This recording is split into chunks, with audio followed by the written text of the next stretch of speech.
within the last 3 or 5 years, we've been in 3 shootings in Gooding County.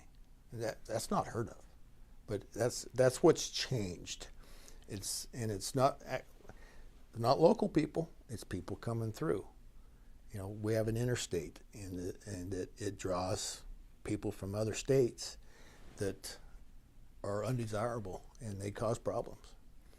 And you know, two of the shootings we were involved in actually were car chases that started in a different county. One started in Elmore County and ended in Bliss with us shooting the gal who was driving the car because she shot her. We get them stopped, and they were from Colorado, I think, and they'd been on a crime spree clear across the western United States, robbed a bank in Las Vegas and broke into police cars and had police IDs and probation IDs and got caught. They were, let's see, I think they came up here to Boise and it was kind of a Bonnie and Clyde story.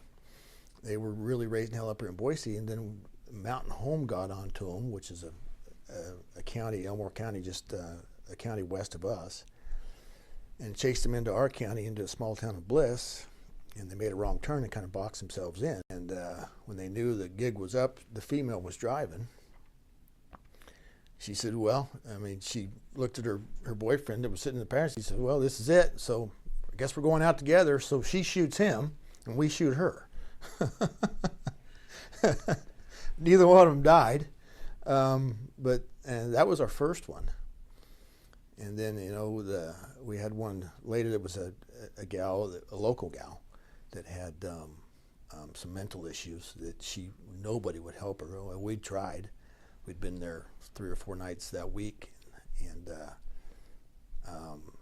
she got in a fight with her husband and grabbed a gun and broke a rifle over a telephone pole, then started walking down the road with another rifle. And you know, we got there and stopped her, and there was no talking to her.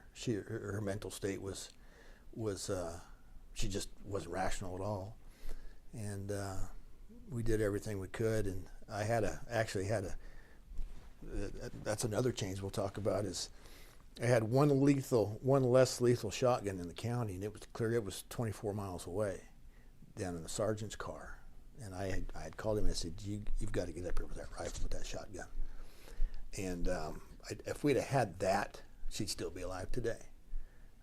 But he couldn't get there quick enough, and I wasn't. You know, I'd walked away to call him, and I heard the shout, and then I heard the shots, and you know, she pointed the gun at the officers, and they didn't have a choice. You know, it turns out at the end of the day, her gun wasn't even loaded, but we didn't know that. You don't know those things.